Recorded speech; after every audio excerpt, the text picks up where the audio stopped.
पोषणकारी विकास, जिसे इंग्लिश में sustainable development और हिंदी में पोषणकारी विकास, अक्षय विकास अथवा अखंड विकास के नामों से जाना जाता है। जो पोषणकारी विकास है उसका जो संबंध है वो हमारी प्रकृति से है। पोषणकारी विकास के अंतर्गत हमें आज के समय में जो प्राकृतिक संसाधन है, जैसे कि प्राकृतिक तेल, गैस या खनिज वगैरह आ गए, उनका इस तरीके से उपयोग करना चाहिए ताकि हम उन्हें हमारी आने वाली पीढ़ियां हैं उनके लिए भी बचा कर रख सकें। तो इसका सिंपल सी डेफिनेशन ये बनती है कि पर्यावरण का संरक्षण करना या पीढ़ियों के लिए पर्यावरण का बचाव करना। अगर हम साधारण शब्दों में कहें तो पोषणकारी विकास का अर्थ है कि हम आज के समय में प्राकृतिक संसाधनों का इस तरीके से प्रयोग करें जिससे हम आने वाली पीढ़ियों के लिए भी उनको बचा कर रख सकें।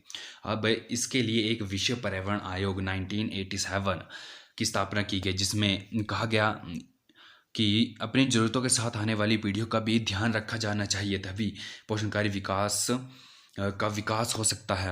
एंड उसके पश्चात अब हम बात करते हैं कि पोषणकारी विकास के जो महत्वपूर्ण पक्ष है वो कौन कौन से हैं। तो पोषणकारी विकास के 4 महत्वपूर्ण पक्ष हैं। जो फर्स्ट है वो है पर्यावरण को निजी लाभ की तुलना में महत्व। ठीक है, इसका सीधा सा मतलब है कि जो पर्यावरण है उसको हमें अपने निजी लाभ की तुलना में अधिक महत्व देना चाहिए। जो हमारे निजी लाभ है या जो हमारे पर्सनल लाभ है, जैसे कि हम अगर इन्वायरमेंट का, प्राकृतिक संसाधनों का अपने निजी लाभ के लिए प्रयोग करते हैं तो हमें अपने निजी लाभों को दबा कर रखना चाहिए, पर्यावरण को प्रोत्साहन देना चाहिए। जैसे कि कम से कम ईंधन का प्रयोग करना, या खनिज का प्रयोग करना और कम से कम पेड़ों की कटाई करना। एंड सेकंड है कि न्यूनतम ऊर्जा व सामग्री का उपभोग। पोषणकारी विकास के अंतर्गत मनुष्य को न्यूनतम ऊर्जा व सामग्री का उपभोग करना चाहिए। एंड थर्ड है सार्वजनिक वाहनों को प्रोत्साहन। तो इसका एक सिंपल सा एग्जाम्पल लेते हैं कि एक कॉलेज है एंड एक गांव है, वहाँ से 4 लोग उस कॉलेज को जाते हैं। ठीक है, तो वो जो 4 लड़के हैं वो अपनी अपनी कार लेकर जाते हैं। एंड इसमें होगा ये कि जब सार्वजनिक वाहनों को प्रोत्साहन मिलेगा तो या तो ये 4 लड़के एक बस में जाएंगे। इससे क्या होगा कि जो प्रदूषण है वो भी कम फैलेगा और साथ में ईंधन का भी कम खर्च होगा। तो या तो ये लोग ये कर सकते हैं कि एक की गाड़ी में एक दिन जाना, मतलब कि चारों लोग एक दिन एक की गाड़ी में जा सकते हैं, दूसरे दिन दूसरे की। इससे 4 गाड़ियां सड़क पर नहीं चलेंगी एक ही गांव की, बल्कि एक गाड़ी चलेगी।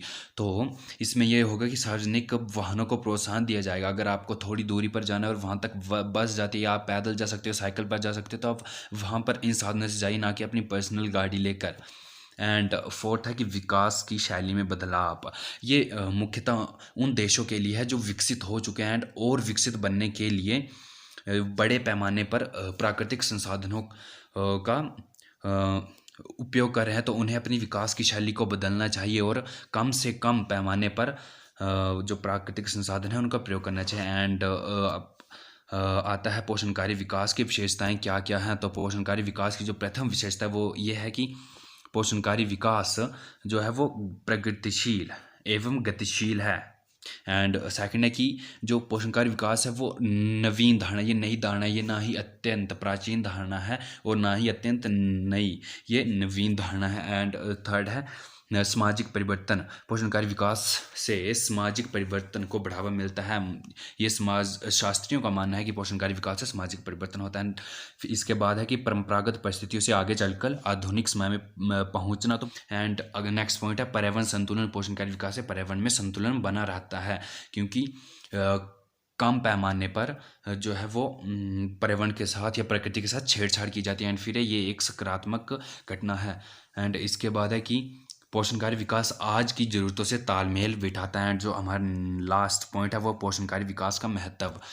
तो पोषणकारी विकास के मुख्य महत्व है कि राज्य का विकास। अगर पोषणकारी विकास के अंतर्गत ये होता है कि जो राज्य है वो कम से कम प्राकृतिक संसाधनों का प्रयोग करता है, इससे राज्य का विकास होता है, क्योंकि उसके जो प्राकृतिक संसाधन हैं उसमें वृद्धि होती है। एंड इससे राज्य आत्मनिर्भर भी बनता है एंड राष्ट्रीय आय में वृद्धि भी होती है। जो पोषणकारी विकास है उससे जन सहभागिता को बढ़ावा मिलता है एंड इसमें रोजगार के अवसर भी बहुत सारे होते हैं और ये नई तकनीक को अपनाता है। पोषणकारी विकास का जो अर्थ है वो यही है कि नई तकनीक को अपनाना। Thanks for watching.